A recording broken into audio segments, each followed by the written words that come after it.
السلام علیکم بینندگان ارجمند. این برنامه نوبتی در صحبتی صاحب دلان است. در صحبتی امروزی برنامه در صحبتی صاحب دلان معلمی ارجمند نفری که از صحبت‌هایشان درس‌هایشان بهره ور شده ایم عضوی اتفاق نویسنده‌های تاجیکستان معلم معطر غنیه حضور دارم. معلم عزیز شما شکر. معلم شما برابر خواندن فاکولته فیلولوژی تاجیک شما همزمان با استادان بزرگی سخن مخصوصا اینجا بسیار خوب قید کردید با استاد نویسنده خلقی تاجیکستان دارنده جایزه به نام رویدکی استاد رحیم جلیل سالهای زیاد همکاری چون شاگرد کار کردید و البته از استاد خاطره های بسیار خوبی همکاری دارید و همین نقش استاد در گویم پیش از همه کتاب دوستی شما چون گفتید اولین کتاب دوستی گویم زمینه در عائله بود که مادر برای شما تفصیل کردن بعدا نزد استاد بودید واقعا ذوق و قدر آن رو باز بیشتر شناختید. درست. در بعد از ختم دانشگاه سال 1973 فاکولته فیلولوژی تاجیک من به نزد نمیدونم را که توصیه کرد. من یک کتابچه دارم یاد آن ایام امروز افسوس نآوردم. خاطره ها درباره استاد رحیم جلیل و دویمش نویسنده چه محبوبی خلایق شد نمیمیرد.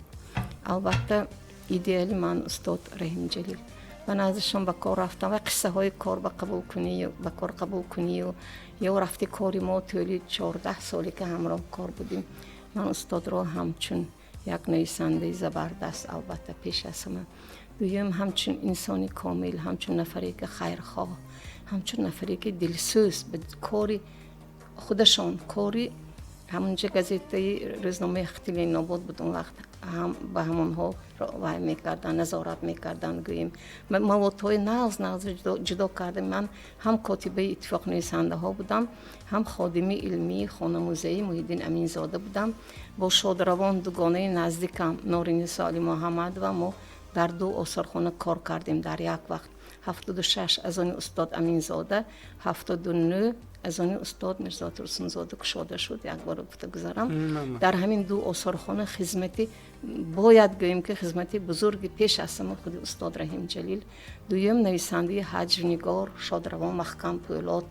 نورنیسا علی محمد و بروف الیاس سیمیونوویچ سررسام تئاتر هم جا به جا گذاری ها ایده ها همش از آن همون کس و ما یاردمچی بودیم و هر ها با مومین جان پولاتوف مومین جان پولاتوف اکرامبایوف معلم با چند نفری دیگر در کشاده شویش زحمت کشیدند گفته گذاشتن در کار این چیز تاریخ هم میماند و دوام طول همین سالی که امروز یکش 43 ساله شد دیگرش قریب 45 ساله طول این سالها بسیار با کسانی به استعداد و کسانی شناخته کسانی که غمخواری همین کار رو بار بودن در اینجا کار کردن و استاد رحیم جلیل البته ما در شعبه اتفاق نویسندگان که کوتاه کرده سیوز میگفتیم سیوز بیساتلی بسیار غمخوار بودن و ما کتابخانه شعبه رو داشتیم در وقتی که خالی میشتم اندک خالی مانم میگفتن که دخترم خوانید خیر ما همین نسل ما گمان میکنم که در دانشگاه هم دوگانه هم هنوز هم میخوانن حاضر 50 سال شد وقتی که ما تمام کردیم قریب اکثریتشان معلم های علاقه و عنواندار خدمت نشان داده عنواندار و ما البته بعد از مادرم گویم در دانشگاه میخوندیم لیکن در نزد استاد رحیم جلیل وقتی که یک آمدم تشنه همون کتابخانه خودم حالی خیلی جوان بود میخریدیم از دوره دانشجویی لیکن در شعبه کتاب‌های نقد با مهمش همه که وقتی که ادیبا می آمدن کتاب می آوردن ما هم می گرفتیم از یادم نمی رود استاد نور محمد نیازی روحشان شاد بود یک روز آمدن چند کتاب آورده داخل به نزد استاد به در آمدن رحیم جلیل به برآمدن گفتن که معطرخان کتابم برآمد تبریک کنید نمیدونم چندم کتاب این انچه شد سانی من گفتم که تبریک کن میکنم یگان تا نصیبم میشد می تو خیال کرده ماندن خیال کرده ماندن سانی در رو منم شیخ بودم گفتم معلم امروز روز تولدم گویم گفتن که پاسپورت برورید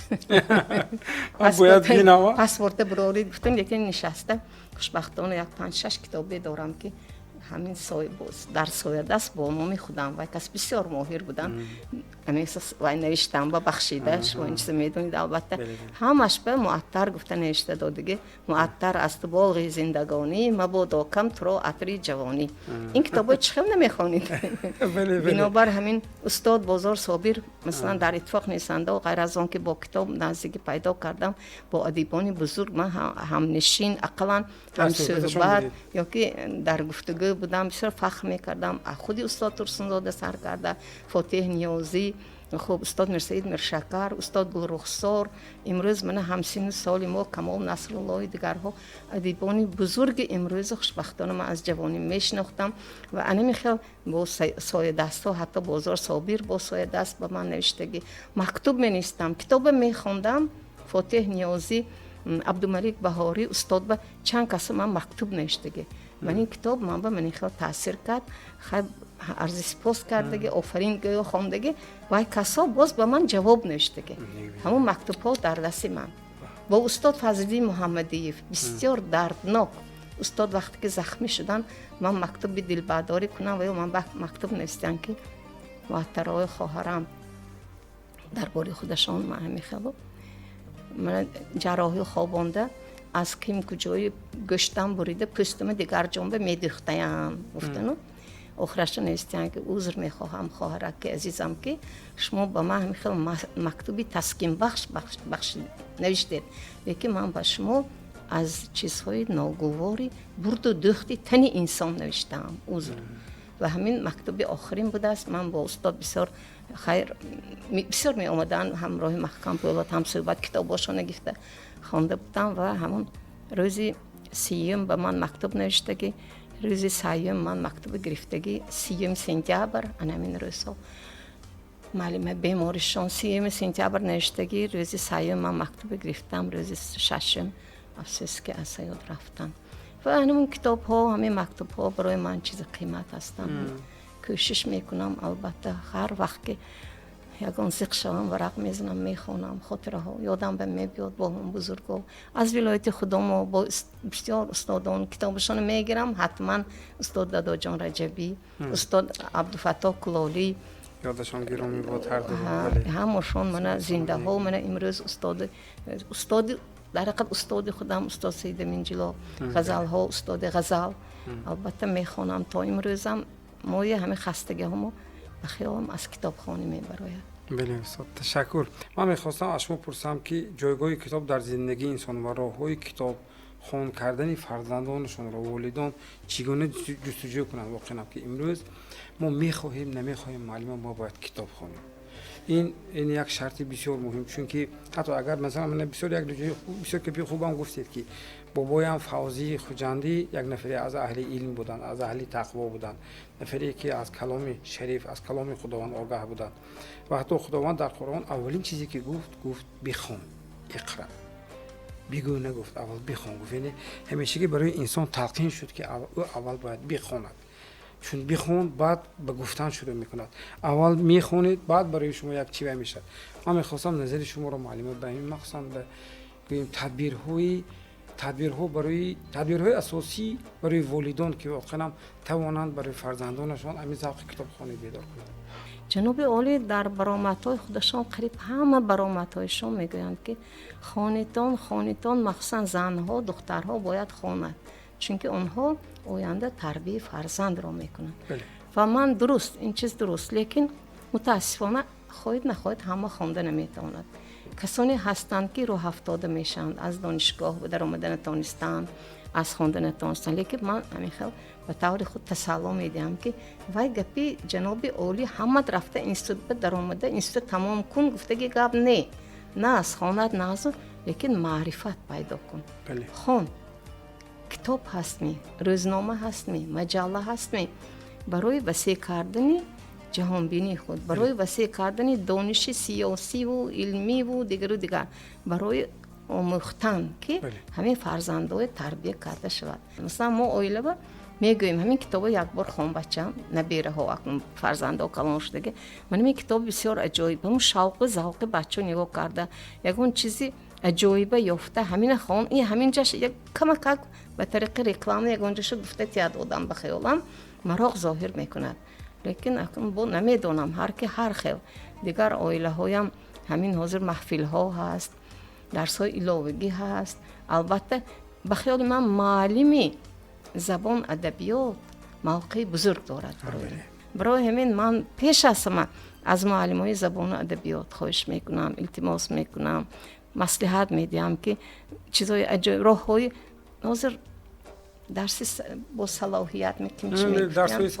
صلاحیت نو همین چیز اندک دشوار می یا نفهمم من چند درس به اشتراک کردم خیلی با خودشون میدونند و هر طریقی و هر راه بدی ادبیات شوق بچه رو بیدار کردن اول کاری معلم ثانی من خواهر و دادرای کلانتر میتونند خواننگ بچه های شما سوال دادید و البته پدر و مادر بهترین چیزه یک ذوقش بیدار کرده خرده داده چیزای هم کتابچه‌های سرحددار سر کرده ماید صنف به همین که به خیالم عادت میکرده باشد میگم بله معلم تشکر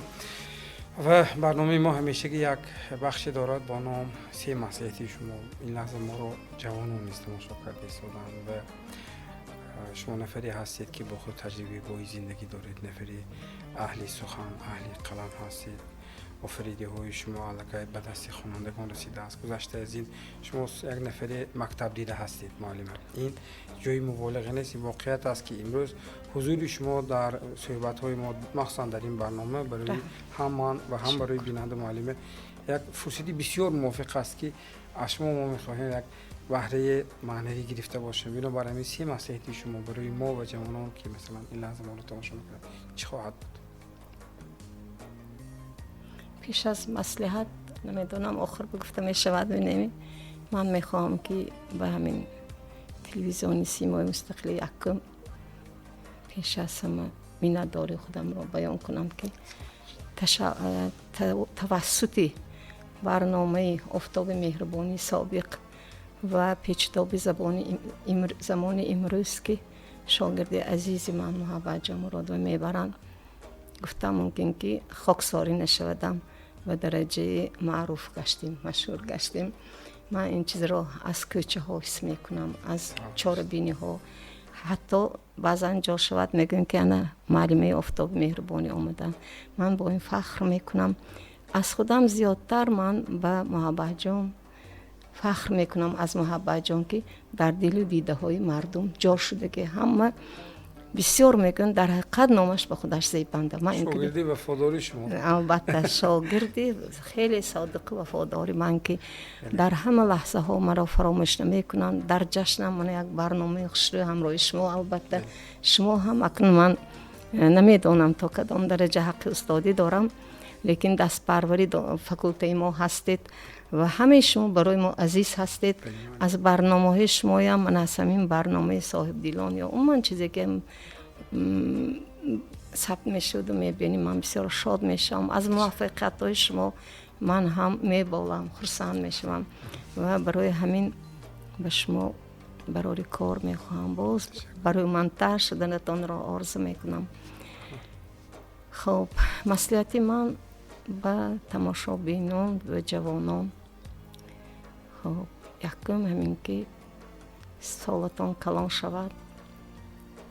خودتان درک میکردید که افسوس هم نه حیاتمون از گذشت برای گذشتش افسوس نه برای سالش افسوس خب یکم این چیزی که از جوانان خواهش میکنم احترام پدر و مادر احترام پدر و مادر را احترام استاد را احترام کلانسال را به جا آورند اگر همین جهت اگر نقص شود هر یک فرزند از پی پدر و مادر سرخش دامن یا که من استادش شود و به خاطر بیارد و احترامش را به جا آورد جمعیت ما خیلی پیش می رود با یکمش همین چیز دویم برای پیشروی زندگی ما امروز دیدیم که بسیار دلبندای ما فرزندای ما خشتبار ما در مهاجرت هستند برای همین من маслиҳат медодам ки ҳамеша ҳоле гуфтем хонанд, маълумот гиранд, соҳиб маълумот шаванд, илм омӯзанд ва ҳунар омӯзанд. ҳамин ҳунарҳо ҳозир дар худи мо ҳам ҳаст ки дар омӯхтани ҳунар ҳастанд ҳунармандоне ки зиндагии худашонро нағз пароҳ мондагӣ. ва ана ҳамин омӯхтани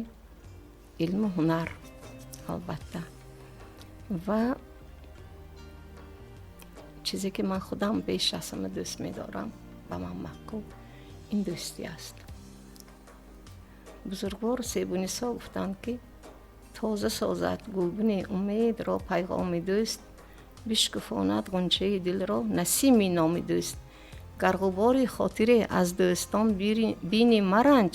каз дуои душманон беҳтар буд дашноми дӯст. خیال میکنم که همین دوستی و رفاقت باشد. این یک جهتی زندگی آسایشته ما. تشکر معلم عزیز. بیننده های ارجمند در صحبت ما یک نفری صاحب دل عضو اتفاق نویسنده‌های تاجیکستان، دیرکتور آثارخانه‌های به نام محیدین امینزاده و میرزا ترسنزاده در شهر خوجند، معلم عزیز ارجمندی ما، شاعر معطر غنیوه بودند و فکر میکنم معلم خوش آمدید بار دیگر از اون که دعوتی ما رو پذیرفتین و واقعا برنامه ما رو رنگ بخشیدید با حضور خودتون، با سخنهایتون، با اون راهنمایی که این لحظه هم برای خودم و هم برای بیننده ها از معرفت خالی نبود و فکر میکنم در آینده بازم همین گونه صحبت ها و در قسمتی گوییم یک تصمیم داریم، یک برنامه که صرف پند و اخلاقی باشد که واقعا این یک دوری معنوی برای گوییم روانی انسان امروزه خواهد بود. برای اشتراکتان به شما تشکر میگم. شما عمری کتاب های پر ارزش آرزو میکنم. همیشه سلامت و راهنما باشید. رحمت. اینجا فرصتی برنامه ما به پایان میرسد. بیننده های ارجمند تا برنامه های نوبتی خانه آباد و سربلند و کامیاب باشید. خیر.